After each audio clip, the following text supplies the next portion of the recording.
Hey everyone, Angus Wong here, and this is actually an impromptu video. I wasn't planning on making this video, but I don't know if you guys are dealing with this, but I personally deal with a lot of halos whenever I use telescope that are fast, say f ratio of 5.0 and below, and most of the time, like for example, when I use my SpaceCat 51, I have halos. And recently I started, testing another telescope of similar f ratio, and yeah, I get halos as well. So I got so let me show you some examples. So this was, my photo from, I think, February, when I had, both the Horsehead and Orion, and, I did what I could before to, get rid of some of this halo. Like, it's not great. Like, I sort of did something over here to get rid of this halo. And, and even still, you can still see, there's halo around it. And most recently, my my Seder picture using my Altair Astro 26C, and I still got halo. So you know what, I got to the point where I got tired of just seeing it, so I wanted to do something about it. And I think I came up with a pretty straightforward and easy, short and simple solution to getting rid of halo using mostly Photoshop. But there are two things that you need to download. They're free, they're super easy to use. You need to download Troy's Astro Action. This has something called, where is it? This has something called Separate Stars and Sky, and this will be very handy later on, because what essentially it will do is it's going to lift up the star field as its own individual layer, that you can do whatever you want with it. So that's super helpful. I'm actually going to use that stars layer to sort of repopulate my stars. I'll show you what I mean later. And then the last thing you need to use is StarNet++. This is a software that will let you actually turn this photo into a completely starless photo. And that is super helpful, because then I can just mess with the halo and not have to worry about the stars underneath. But this is why you need to have both StarNet++ to first remove the stars, and then you need something like Troy's Astro Actions to separate the stars in the sky from the original picture and repopulate the stars onto your finished product. So with that being said, let's start processing. All right, so let's get started with actually removing halos. And like I said, this should be a very straightforward and easy procedure for everyone to follow. Otherwise, if it's not, I don't think I would make a video out of it. I don't like to do anything complicated. I barely like post-processing. I barely post-process if you follow the way that I sort of adjust and process my pictures. I always think that doing less is more.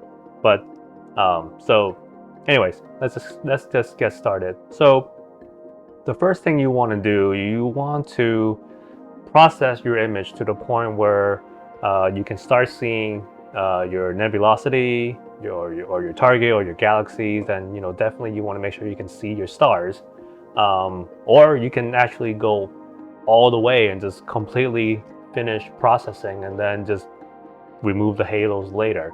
But I like to sort of do it in between. I just process to the point where I can see my target and then get rid of the halo. So a couple of things here. I've opened up a normal version with all the stars, because I need to turn this into a starless picture, and I need to use StarNet++. So I'm going to save this picture as a TIFF file because StarNet++ reads TIFF file. And you know, you can call this whatever you want, but usually I like to call it, you know, something something something for the file for StarNet. Call this v2. Hit save, and you want to make sure that your image compression is set to none, and then everything else should be at default. I'm not going to hit OK right now because I already have it, but that's how you would do it. Then you want to go to your StarNet++ folder.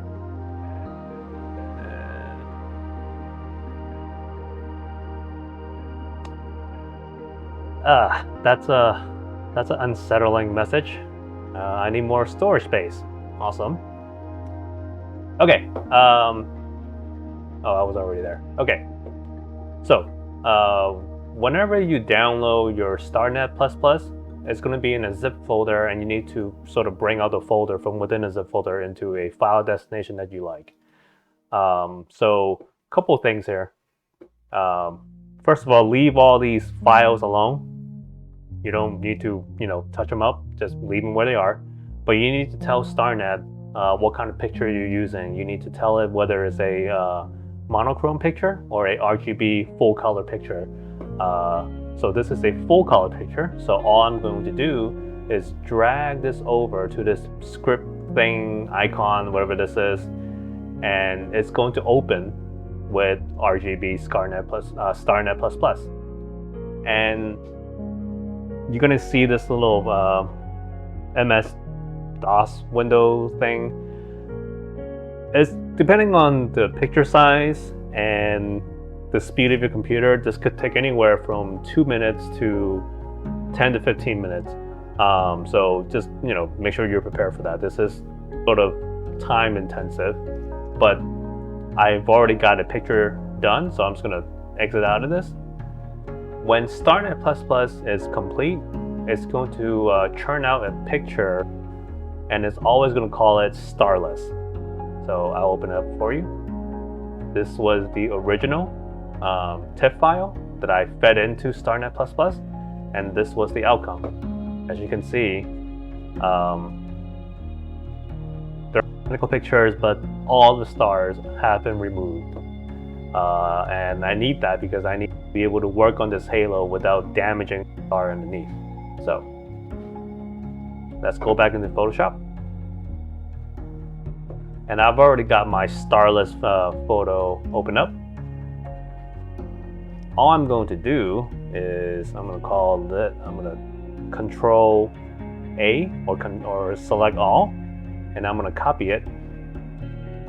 And then all I'm going to do, I'm going to paste it on top. And I'm going to I've already called the original picture stars because it's full of stars. And then I'm going to call this new layer that I copied over Starless. And for redundancy, in case I screw up, I'm going to copy the star layer because that's my original layer. Make a copy of it. Yeah, I'm just going to leave it here. I might not need it, but I just like the security. So the reason why I place Starless on top is because I'm going to get rid of this halo, and then I want some of the details from underneath, from the original picture, to show through. And I'll show you what I mean by that. So let's go back to our Starless. And the tool that we're going to be using to get rid of this halo is called Spot Healing Brush, right here. And you're going to go into your settings. So the size, basically you want this little circle to be just big enough for your halo. And then I like the hardness at 100%. This was, I believe, at default. I just left it. And everything else I left it at default. You want to change the type to proximity match. And mode can be left to normal. And I left diffusion at 7. It seems to work a little better, so I just left it at that. And here's the magic. All you really need to do is take your little circle brush thing, hover over where your halo is, and if I did everything right, just one press, should get rid of all the halo. Now, obviously, you could probably still see a little bit of, the outer rim of the halo. So I'm gonna do this maybe a few more times here. Sort of blend in. So when you do this a couple of times, that halo is gonna be gone. Now, it's not going to be perfect. If I zoom way in, I can kind of tell that there was something here, but it's, it's mostly gone. And unrelated, I hope that most of you, when you do your astrophotography, aren't zooming in this deep to, look for imperfections, because you're going to find imperfections everywhere. So I hope that, don't pixel peep, because I think when you pixel peep, you're really taking away a lot of the fun that you're doing, because everywhere I look, I see imperfections. But if I zoom out and just enjoy the picture, it's far more enjoyable. So, all right, and actually removing the halo, we're done. We're done removing the halo. All we need to do now is restore the star Satyr from underneath.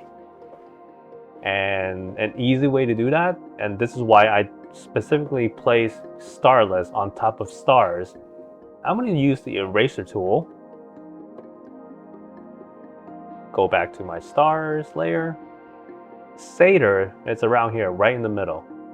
So if I go back to Starless, I'm going to just, with my eraser tool selected, I'm just going to click like right here. And there is my Satyr. Maybe a little, yeah, that's kind of ugly. But you can, you get the picture. You can play around with it.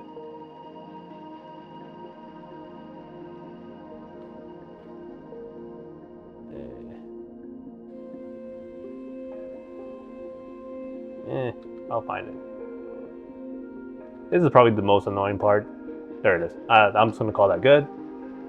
So remember, if you use the eraser tool, then whatever you erase from the very top layer will allow the under layer to show through.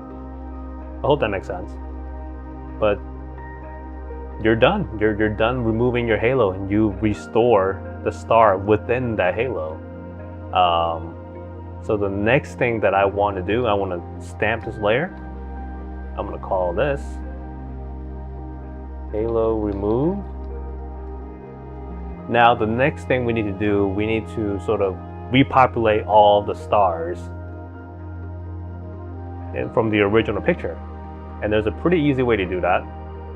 And this is where Troy's Astro action comes in.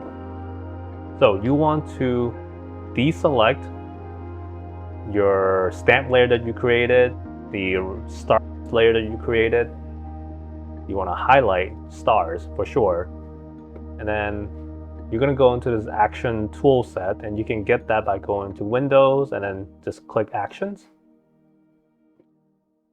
For me, I'm going to use Separate Stars and Sky. What this is going to do is literally lift out all of the stars from this particular layer, and then it's going to create a layer with only the stars, which then you can use to sort of lay on top of whichever layer that you choose. So I'm going to select Separate Stars and Sky.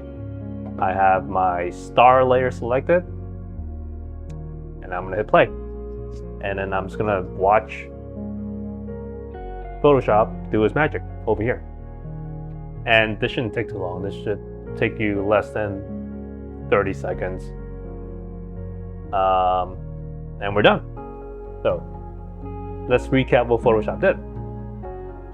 Photoshop added a star layer, a starless layer, and a base layer.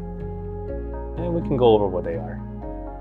So let's start with the stars layer. So this is the layer that I really care about, because it lifted up all of the stars from the original stars layer. Starless, it's kind of like StarNet++, but not as good. So I don't care for that. I think base is basically a copy of the original layer, I don't really care for that. So now that we have this star layer that I really care for, and I'm going to apply the same principle here. I'm just going to bring this onto the very top of this sort of workflow layer, because I want, well, yeah, the moment I turn back on my sort of halo remove layer and I put my stars on the very top, and if I have dodge selected to 100%, then everything, all the stars from this layer will simply lay on top of my moved layer. And we can get rid of some of this stuff. We don't need Starless or the Photoshop Starless and the base layer.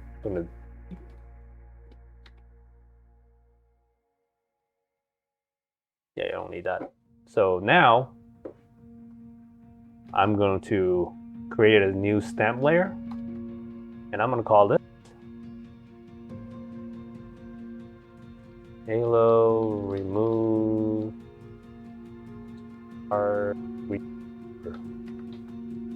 and I'm done. Now I can continue to process this picture to my content, because I can do whatever I want now. The halo is gone. I can continue to process and bring out even more details. Or once again, you can halo removal stuff at the very end. It really doesn't matter. So I hope that you found this helpful. And I hope that this was easy enough for everyone to follow. And once again, I said in the beginning that, if you have PixInsight, you can also get this started in PixInsight, because I believe PixInsight already has StarNet++ installed. But if you don't, and you only have Photoshop, you can still use like StarNet++ all by itself to remove all the stars. And then you just need to have Troy's Astro Action and use the Separate Stars in Sky tool to lift up the stars as its own layer and lay it on top of your halo removed layer. And now you have a picture that doesn't have any halo in it, and you can do what you want with it. So yeah, so I hope this was helpful. If you have any questions, feel free to leave a comment, and I'll try to help you the best I can. And I never really understood why in San Francisco people would say July is no sky July until I started doing astrophotography, because even going back to June, I don't think I've seen the sun for the past 2 to 3 weeks, and it sounds like that's going to last until the end of July. So I wish all of you watching this clear skies, because I certainly I'm not getting any. And yeah, I hope that this was a short and quick and easy to follow video. Let me know if you have any questions, and I'll see you soon with another video. Take care.